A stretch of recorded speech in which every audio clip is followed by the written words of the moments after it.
Hey guys, happy Monday, and we're starting week 2 of this cycle. We're working Olympic lifting on Mondays, so we'll be doing the same thing we did last week. Last week was snatching. This week will be with clean, so it's going to be 15 minutes long.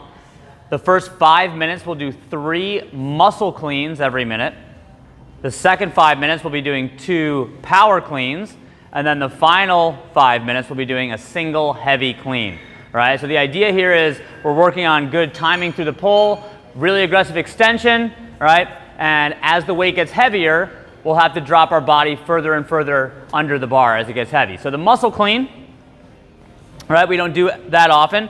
Great drill to work on timing and speed through the hips. So find your grip, chest is up, pull, extend, fast elbows up, all right? So we're trying to receive the bar without bending the knees, all right? I'll do it again. So I drop the bar, reset, chest is up, fast elbows up, all right? This is a muscle clean. Great drill to work on getting that extension and fast elbows around, all right? As that bar gets heavier, we'll have to get under it a little bit. So now the bar gets heavy as we explode up. It won't go high enough to stay tall. We'll have to drop under it a little bit. Same exact pull, except now we're gonna drop, receive it in that quarter squat, and stand up. So power clean, stand, and you're done, all right? Remember, a power is anything above parallel. So if you start building weight and it gets heavy, we can pull ourselves even further down. That's still a power clean as well, all right? We do that as we build into the heavy single at the end. Okay, if it gets really heavy, we're gonna pull. The bar won't go very high, so we're gonna have to get under the bar, catch it in that deep squat position. 1 rep at a time. Stand up, and that'll finish it off, all right?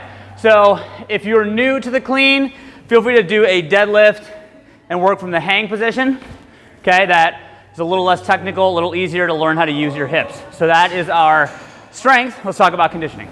All right, guys, our conditioning is going to be 5 rounds, 14-minute cap. We have cals on the bike. We've got power cleans and some ring muscle ups, all right? When we're talking about ring muscle ups, I'll give you some variations. Just know that in the finisher today, we're doing ring dips as well. So that's not necessarily a good scale for today. So I'll give you some options outside of that. Power cleans are only 6 reps per round. Probably singles, be that kind of moderately heavy weight where it's gonna be tough to touch and go. So single reps, you pull, right? We just did this in the strength, drop it. You're able to kind of reset doing singles. Maybe you could hold on to it if it's light enough. Okay, but that'll get harder in the later rounds. But again, moderately heavy weight, you shouldn't have any misses on this. The ring muscle ups is the big piece. Only 3 per round, okay?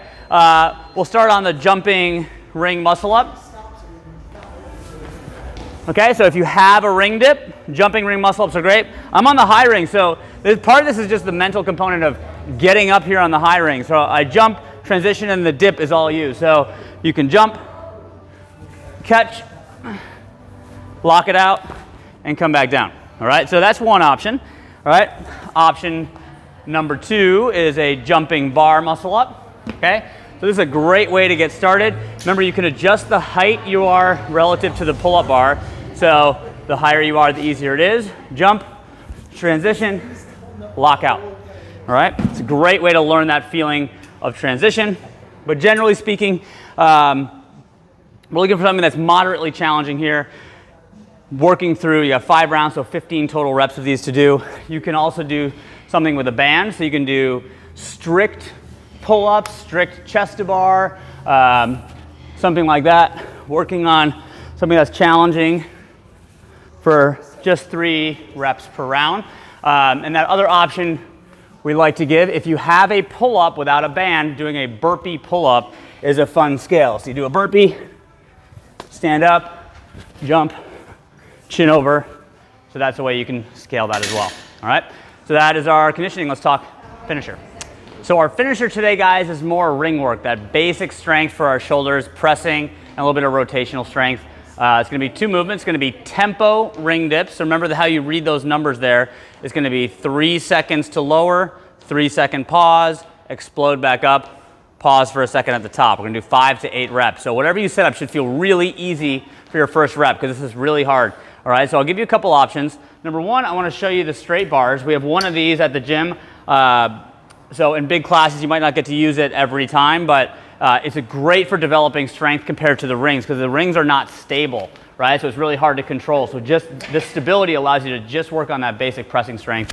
And you can use a band on it. You just place a band over the post like that. You can put your knee in or your foot in. If you put your knee, it does not give you as much help, because at the top it's pretty loose, so top is all you. All right, if you put your foot in, it'll give you much more help throughout the entire range of motion. But what we're looking for is 1, 2, 3, pause for 3, 2, 1, explode up, pause, and then do it again, all right, for 5 to 8 reps. Same thing on the rings, okay? We want to focus on good range of motion.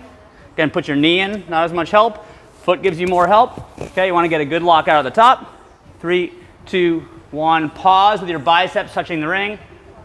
Drive back to the top.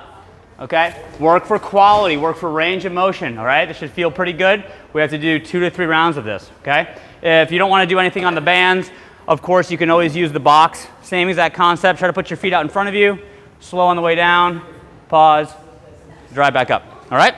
So that is movement number 1.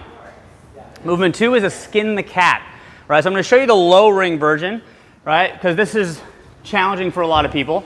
All right, what we're looking to do is basically roll our bodies over and back through the ring. So I'll show you the easiest way to learn this is actually to start in the bottom. So what you're going to do is you're going to come down like this, bend your knees, so you feel a little stretch in your shoulders, and then jump through to your feet, all right? When you get better, you go the other way. We're going to try to do a little jump, that's fine. Come over, back to your feet. As you get better, you can try to keep your feet off the ground. So I jump, straight arms, just come a little bit past, try to hold it, don't let your feet touch, and then pull yourself back. Again, we're really focusing on straight arms, trying to stretch and strengthen in this range of motion. Now let's take a step back to the high rings, and I'll show you what this looks like on the high rings, all right?